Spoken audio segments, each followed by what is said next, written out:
Hai geng, pernah tak anda cuba multitasking? Balas WhatsApp, edit video, makan. Sekaligus semua serentak. Lepas tu semua jadi huru-hara kan? Saya pernah lah guys. Fail teruk. Tapi hari ni saya nak share rahsia dia. Buat satu-satu je guys, confirm jadi juara. Kita ada 5 tips senang. Tengok sampai habis. Lepas tu subscribe kalau anda nak kerja siap tanpa pening.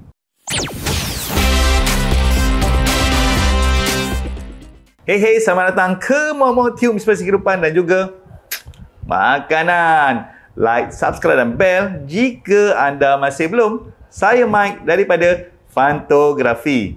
Jadi kenapa multitasking buat kita kalah guys? Rasa patut menang kan?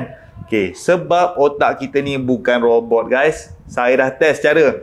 Satu-satu ni kerja laju, hati pun tenang. Okay, tak payah nak jadi superhero. Cukup fokus satu benda. Ready?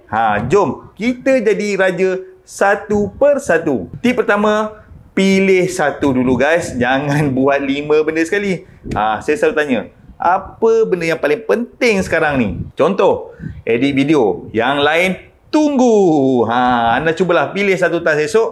Tengok, kerja jadi smooth. Tip yang kedua, matikan gangguan. Yang ni kita tahu tapi susah kan? Saya silent telefon, tutup tab lain. Contohnya masa tulis skrip, WhatsApp kita off. Fokus 100% guys. Okay, anda try lah silent phone 30 minit je. Cuba 30 minit je. Tengok satu task tu siap cepat macam mana. Tip yang ketiga, set masa yang pendek. Saya bagi masa 25 minit je untuk satu benda. Contohnya balas email 25 minit. Lepas tu stop jap. Tukar task. Okay, ni macam Pomodoro, tapi saya panggil satu-satu tebur. Cubalah anda set timer esok, tengok laju tak. Tip yang keempat, celebrate yang kecil. Saya kalau siap satu task ni, saya bagi diri sendiri high five ataupun makan biskut. Tetapi selalunya makan tu yang selalu. High five tu jarang kan. Okay. Contohnya bila dah habis shoot, saya layan teh tarik jap 5 minit. Anda try lah siap satu, reward sikit, tengok semangat naik tak. Tapi janganlah lama sangat, 5 minit cukup lah. Lepas tu sambung next task. Tip yang terakhir, ulang sampai menang. Saya buat satu siap, ambil satu lagi task lain. Contohnya lepas edit saya hantar file, lepas tu rehat. Tak rush tapi semua menjadi. Anda cubalah ulang esok, tengok anda jadi juara tak hari tu. So itulah dia 5 tips. Yang pertama, pilih satu, matikan gangguan dan juga set masa.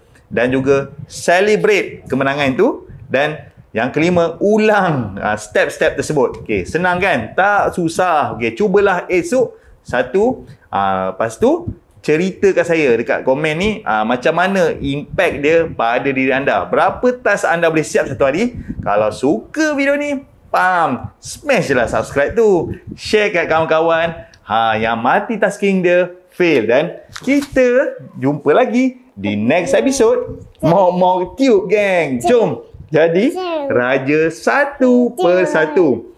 Peace out.